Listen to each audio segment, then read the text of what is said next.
Olá, meus amados e amadas. Você está no canal Filho do Rei, com o irmão André, crente em Jesus de Nazaré. Por que eu digo Jesus de Nazaré? Porque é o Nazareno que nasceu em Nazaré, filho de Maria e José, claro, filho terreno de Maria, e José é o pai adotivo, tá certo? É o Cristo que foi crucificado, porque tem muitos Cristos por aí que não é o Cristo Jesus de Nazaré. Bom, estamos aqui vendo os 10 mandamentos. Hoje é o sétimo mandamento, que está em Êxodo capítulo 20, versículo 14, que diz assim: Não adulterarás. Só isso. Não adulterarás. Amém? Eu já disse a você que o capítulo 20 de Êxodo, do versículo 1 ao 17, vai tratar dos 10 mandamentos, que é o nosso assunto. Do versículo 18 ao 21, apresenta Moisés como sendo o mediador entre o povo de Deus naquele contexto, tá certo? E do 22 ao 26, que é o final do capítulo, leis acerca dos altares. Vamos aqui aprender com o sétimo mandamento, que é não adulterarás. O sétimo mandamento, assim como o quinto mandamento ele diz honra pai e mãe. Então, tanto o quinto mandamento como o sétimo, ele vai enfatizar essa questão da santidade em família. Consequentemente, a santidade numa sociedade que está aí pervertida, imoral, perdida, não tem respeito, né? Então, o sétimo mandamento ele está aqui, não adulterarás. Então, esse sentido que vai trazer esse sentido de santidade. Quem é crente em Jesus é santo por causa da fé em Cristo. Não sou santo por mim mesmo. Ah, me tornei santo porque alguém disse que eu sou santo, ou me canonizou santo, ou disse que eu sou. Não. Eu tenho consciência que Jesus transformou a minha vida, me transformou em filho de Deus, portanto, me santificou pela fé em Jesus. E aí, ele vai ensinar que esse santo não adultera. Amém? O cônjuge, o homem e a mulher santa de Deus, não adultera, não trai o marido, não mente, não engana. Isso é trazer pureza para a família, isso é trazer santidade para a família, é destacar essa coisa correta que deve ser a vida de um homem e de uma mulher.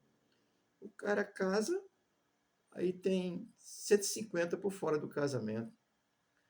Você está falando com um ex-adúltero. Eu sei do que eu estou falando, tá certo? Mentiroso. Sem Deus é assim mesmo. Agora, com Jesus é não adulterarás. Amém? Esse é o sétimo mandamento. Então, esse mandamento enfatiza essa santidade, essa honra, essa vida honrada, digna de honra do matrimônio, que deve ser respeitado. O marido deve respeitar a mulher em todos os sentidos, honrar. E quando você desonra o seu cônjuge, você está desonrando a Deus, porque o matrimônio foi criado por Deus. Desculpa. Hoje existe a lei civil, né, que determina o casamento tal, e tudo, mas o matrimônio foi criado por Deus. Quando Deus criou o matrimônio, não tinha nem cartório. Amém? Hoje os cartórios faturam, né? E a nossa Constituição diz que tem que ser de graça, mas ele não aceita de graça, né? Então, estou só aqui olhando assim essas coisas, porque o matrimônio quem criou foi Deus, tá lá em Êxodo, lá em Gênesis capítulo 2, do versículo 19, que ele diz: Deixará o homem pai e mãe, unir-se à sua mulher, e os dois serão uma só carne. E ele vai dizer que os dois estavam nus e não se envergonhavam. Tá certo? Casamento é coisa criada por Deus. Portanto, o princípio do matrimônio é Deus. E Deus diz: não adulterarás. Amém? Portanto, é uma ordem de Deus para a manutenção de uma vida regrada em meio a uma sociedade corrompida. Você vê aí as imoralidades que esses caras. Vamos contextualizar, vamos atualizar o bacanal lá do Alexandre de Moraes com o Vorcari e mais essa turma que está por aí. Estou citando ele, mas não é só ele, não, tá certo? É quem não tem Deus, meu irmão, vive isso aí. É um adúltero, mentiroso, traidor da mulher, traidor do marido. E acha que isso é legal, e acha que isso é bom. Isso é bom no sentido carnal, do prazer sexual. Mas em relação à dignidade, à honra do matrimônio, assim, a respeito ao seu cônjuge, isso é uma desgraça. E na presença de Deus, olhe, Apocalipse capítulo 20 diz que os adúlteros estão condenados se não se arrependerem. Amém? Portanto, o sétimo mandamento é: não adulterarás, ou seja, não trairá o teu cônjuge, não mentirá, não enganará. Isso é uma coisa muito graciosa, porque o que Cristo está olhando para essa condição, para uma sociedade corrompida, e o crente está aqui para dar testemunho dessas verdades mesmo. Olha, um crente, quando ele peca, olha, escute, é possível, não é certo, porque há uma alma humana em mim e há uma condição do Espírito de Deus em mim que me deu uma compreensão de quem eu sou uma nova criatura em Cristo Jesus, que, de acordo com 2 Coríntios capítulo 5, versículo 17, diz que as coisas velhas passaram e tudo se fez novo. Então, aquelas ideias loucas de antes de crer em Cristo já passou, agora há uma natureza nova, e quem tem essa compreensão, o sétimo mandamento diz: não adulterarás. Amém?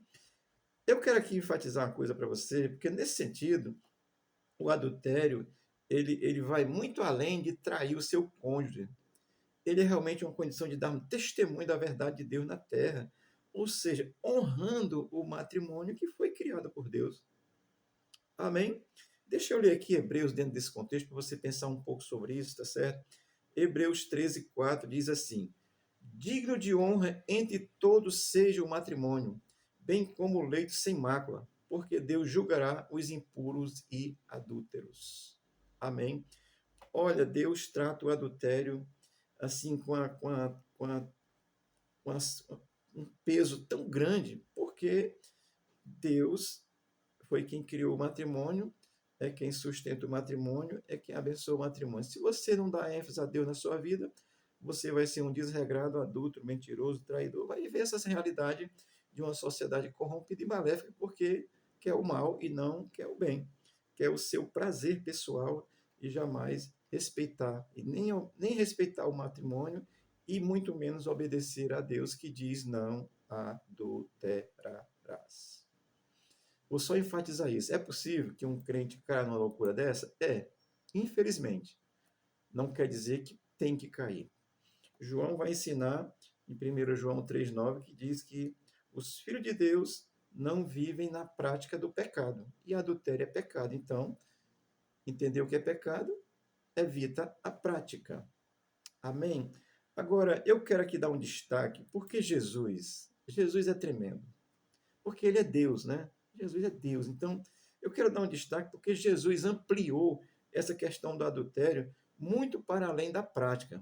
No contexto de Israel, tinha que ter duas testemunhas. Por isso é que eles pegam a mulher em adultério, vem as duas testemunhas, traz para Jesus, e Jesus diz: quem não tem pecado, atira a primeira pedra. Por quê? Quem tinha que atirar a primeira pedra eram as duas testemunhas. Duas testemunhas já valia. Jesus amplia e não precisa mais nem de duas testemunhas, ele coloca só na minha e na tua consciência, porque a consciência de um crente precisa ser santa, o pensamento, a mente. Então, eu vou aqui para o destaque que Jesus deu com relação ao adultério.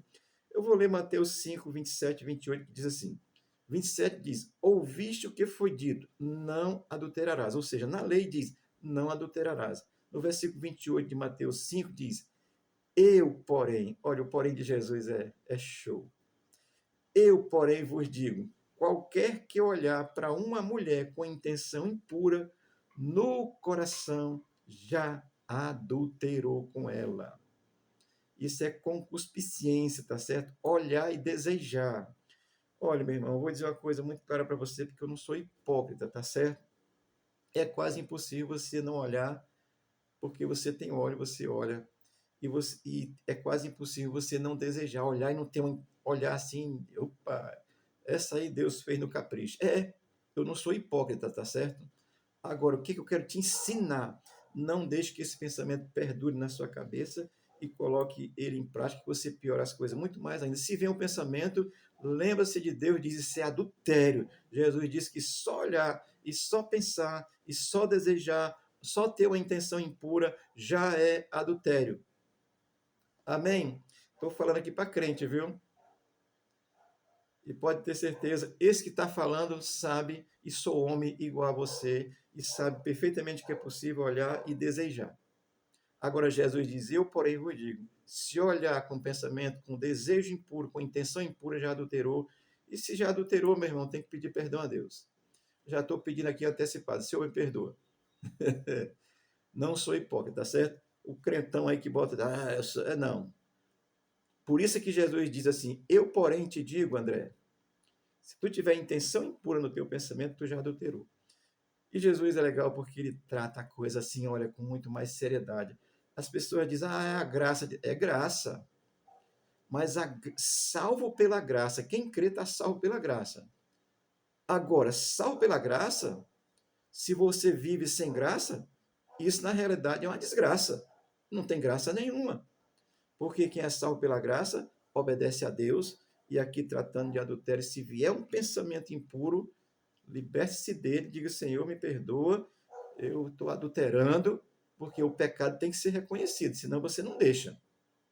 Entendeu? Amém?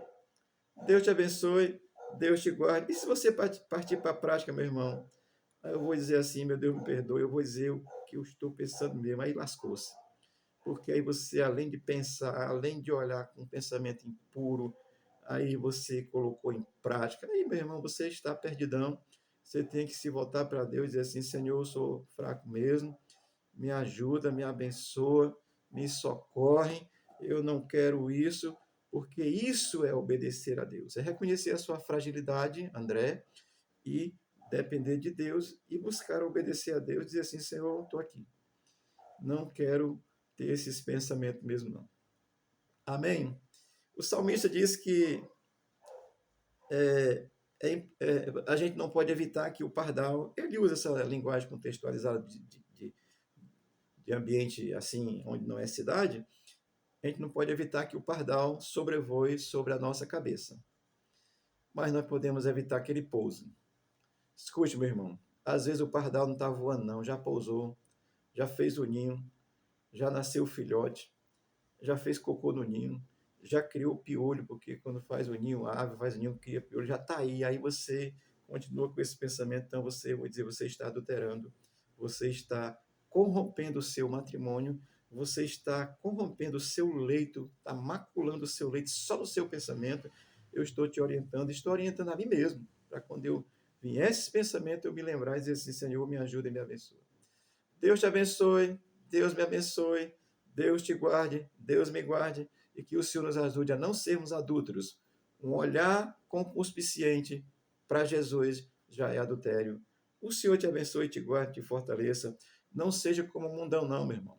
O mundo está perdido. Uma pessoa convertida precisa viver com a dignidade de ser chamado filho de Deus, por isso, evite os seus pensamentos. Portanto, esta é a vontade de Deus para mim e para você. Dizer que é filho precisa viver como filho. Não é só dizer que sou, não. É preciso obedecer a Deus. E no caso aqui do adultério, Jesus diz que se eu e você tivermos apenas um pensamento impuro, já adulteramos. Que o Senhor nos abençoe, que nós sejamos santos de verdade, na presença de Deus, em obediência a Deus. Sabemos que somos susceptíveis ao pecado, mas também sabemos que podemos resistir em Deus para que não sejamos nem praticantes, nem esses que têm a intenção impura com relação àquilo que Jesus chama de adultério. Deus te abençoe, Deus abençoe o seu povo, que sou eu e você que crê em Cristo, em nome de Jesus. Amém.